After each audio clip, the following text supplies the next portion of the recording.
नमस्कार दोस्तों, एक बार फिर से आप लोगों का स्वागत है मेरी इस चैनल पर जिसका नाम है हिस्ट्री ऑफ दुनिया।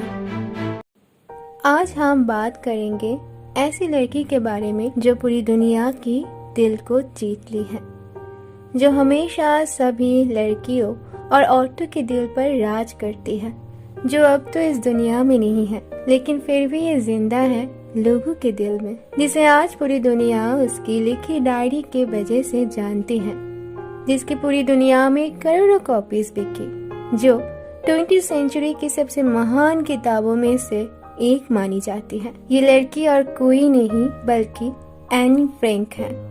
ये डायरी नाजियों के द्वारा यहूदियों पर किए गए अत्याचारों का जीता जागता सबूत है। ये डायरी बहुत से नाटकों और मूवीज का आधार और प्रेरणा स्रोत भी बनी। एन हमेशा कहती थी कि डायरी के पन्नों में बहुत अधिक धैर्य होता है, वजह लोगों के।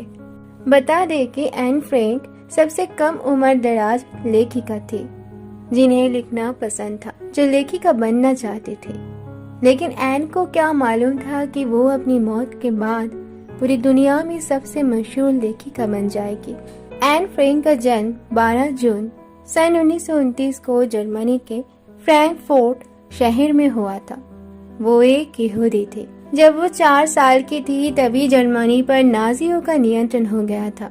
इसी कारण उन्होंने अपने जीवन का एक बड़ा हिस्सा नीदरलैंड के एम्स्टर्डम में और उसके नजदीक ही बिताया, और जिनकी मृत्यु मात्र 15 वर्ष की आयु में वेगन विल्सन के एक यातना शिविर में टाइफस फीवर, भूख, कमजोरी और यातना के कारण हुए थे, जो पूरी दुनिया को मौत के बाद भी जीना सिखा गई। वो एक डायरी लेखिका और साधारण लेख निबंध के लिए प्रारंभ से ही प्रतिबद्ध थी। एन जिस डायरी में लिखती थी वो उनकी सबसे अच्छी दोस्त थी। दोस्त इसलिए भी क्योंकि जिन परिस्थितियों में वो थी वहाँ ज्यादा लोग नहीं थे जिन्हें वो दोस्त बना सके, जिनसे वो घुल मिल सके, सिर्फ कुछ लोगों के अलावा। इसी कारण उन्होंने इस डायरी को अपनी सबसे अच्छी सहेली बना लिया, और इस डायरी को वो किटी बुलाती थी, उससे बातें करती थी, और इन्होंने डायरी में अपने जीवन में घटने वाली हर एक घटना को उतारा है, जिसमें ये तो बिल्कुल भी नहीं लगता कि ये लेख एक 13 साल की लड़की ने लिखा है, जिसमें उसने गहरे जज्बातों और विचारों को बड़ी सटीकता से उतारा है। उन्होंने अपनी डायरी में लिखा था, मैं परेशानियों के बारे में कभी नहीं सोचती, बल्कि उन अच्छे पलों को याद करती हूँ जो अब भी बाकी हैं। मैं उन औरतों जैसा जीवन जीने के बारे में सोच भी नहीं सकती जो अपना काम करती रह जाती है और भुला दी जाती है। मैं इस तरह का जीवन नहीं जीना चाहती जैसे कि ज्यादातर लोग जीते हैं। मैं एक ऐसा जीवन जीना चाहती हूँ जिसमें दूसरे लोगों का फायदा हो, उनको भी जिनसे मैं नहीं मिली।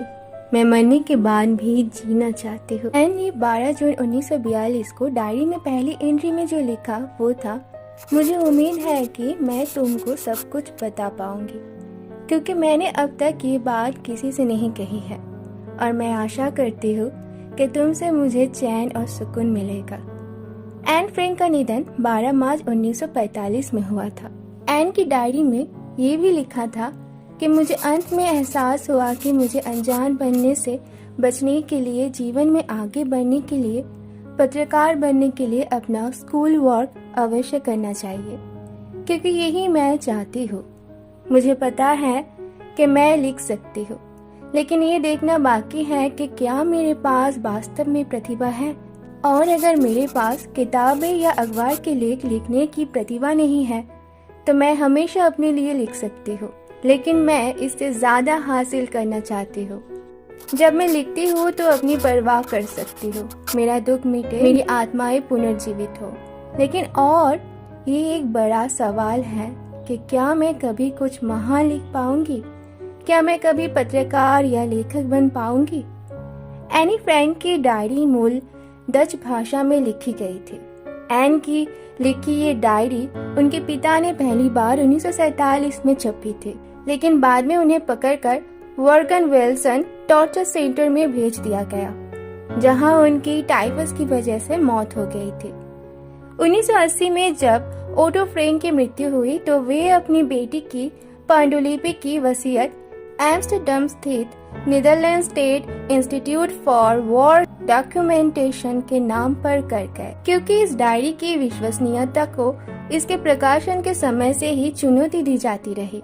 जब हर प्रकार से ये बात साबित हो गई कि ये डायरी असली है, तो इसे संपूर्ण रूप में और इस संबंध में किए गए विस्तृत अध्ययन के परिणामों के साथ प्रकाशित किया गया। आपको बता दें, एन ने उस समय अपनी डायरी को लिखना शुरू किया जब वो 13 साल की थी, और जब उसने ये डायरी लिखनी छोड़ी उस समय एन की उम्र 15 साल थी। एन ने अपनी डायरी में पसंद और नापसंद के बारे में बेहिचक लिखा। फ्रैंक एक जर्नलिस्ट और मशहूर लेखक बनना चाहते थे और अपनी जिंदगी में कुछ बड़ा करना चाहते थे। नाजियों के डर से 6 जुलाई 1942 को फ्रैंक फैमिली ने एम्स्टर्डम में छिपने का फैसला किया और वो एक बिल्डिंग के अंदर सीक्रेट अपार्टमेंट में छिप गए। वो अपार्टमेंट उस कंपनी का वेयर हाउस था जहां एन के पिता कार्य करते थे। उसी अपार्टमेंट को बाद में सीक्रेट एनेक्स कहा गया, जिसके ठीक 24 दिन पहले ही एन 13 साल की हुई थी। एन को जन्मदिन के मौके पर उनके पिता ने उन्हें कई गिफ्ट दिए, जिसमें लाल और सफेद चौंकाने वाली वो डायरी भी थी। इस सीक्रेट एनेक्स में एन और उसकी फैमिली ने 2 साल 35 दिन बिताए। इसी दौरान एन ने अपनी डायरी को लिखा था। जिस सीक्रेट एनेक्स में फ्रैंक फैमिली छुपी थी, उनके अलावा उसमें 4 लोग और छुपे हुए थे। 4 अगस्त 1944 को नाजियों ने सीक्रेट एनेक्स में छिपी फ्रैंक फैमिली को ढूंढ लिया। नाजियों ने उन्हें एम्स्टर्डम से ऑस्विट्ज कंसंट्रेशन कैंप में भेज दिया। ऑस्विट्ज शहर पहुंचकर पुरुषों को तो महिला और बच्चों से बिल्कुल भी अलग कर दिया जाता था। इसी कारण एन के पिता ओटो फ्रैंक जल्दी ही अपनी फैमिली से अलग हो गए, लेकिन एन, उनकी बहन और उनकी माँ ऑस्विट्ज नजरबंदी शिविर में एक साथ ही रहे। थोड़े दिनों के बाद उनकी बहन मार्गरेट फ्रैंक और उनकी अपनी माँ से भी अलग कर दिया गया और दोनों बहनों को वेगन विल्सन कंसंट्रेशन कैंप में भेज दिया गया, जहां दोनों बहनों की दर्दनाक मृत्यु हुई। वो सभी लोग जो सीक्रेट एनेक्स में छुपे थे, उनमें से एन के पिता ओटो फ्रैंक ही अकेले ऐसे व्यक्ति थे जो कंसंट्रेशन कैंप से जीवित वापस आए। वापस आने के बाद उनको जानकारी मिली कि उनकी दोनों बेटी और पत्नी अभी जीवित नहीं है।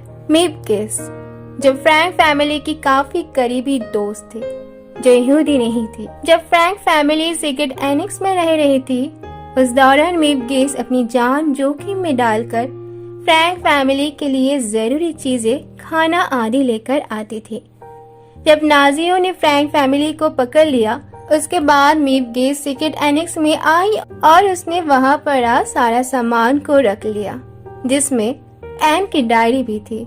जब एन के पिता यातना शिविर से वापस लौटे, तब मीव गिस ने एन की डायरी उन्हें दे दी। ओटो फ्रैंक के दोस्त ने उनसे कहा कि उन्हें अपनी बेटी की डायरी पब्लिश करनी चाहिए। उन्होंने ऐसा ही किया। जब तक एन की डायरी मीव गिस के पास रही, तब तक मीव गिस ने उस डायरी का एक शब्द तक नहीं पढ़ा था। डायरी पब्लिश होने के बाद ही मीव गिस ने उसे पढ़ा। बाद में मीव गिस ने बताया कि अगर मैंने वो डायरी ओटो फ्रैंक को देने से पहले पढ़ ली होती, तो मैंने उस डायरी को अब तक जला दिया होता, क्योंकि एन ने उस डायरी में मेरे पति का और उन सभी लोगों का जिक्र किया था जिन्होंने सीक्रेट एनेक्स में छुपे सभी यहूदियों की मदद की थी। उन्होंने ये भी बताया, इस कारण उन्हें नाजियों द्वारा मृत्यु दंड भी दिया जा सकता था। ये भी माना जाता है कि ये डायरी बाइबल के बाद दूसरी सबसे ज्यादा पढ़ी जाने वाली बुक है। ये दुनिया की सबसे प्रसिद्ध डायरी है। इसे 60 से भी अधिक भाषाओं में ट्रांसलेट किया जा चुका है। आज यदि एन ये देख पाती कि इतनी छोटी सी उम्र में उसने कितने लोगों को प्रेरित किया, तो शायद उसकी खुशी का कोई ठिकाना न रहता।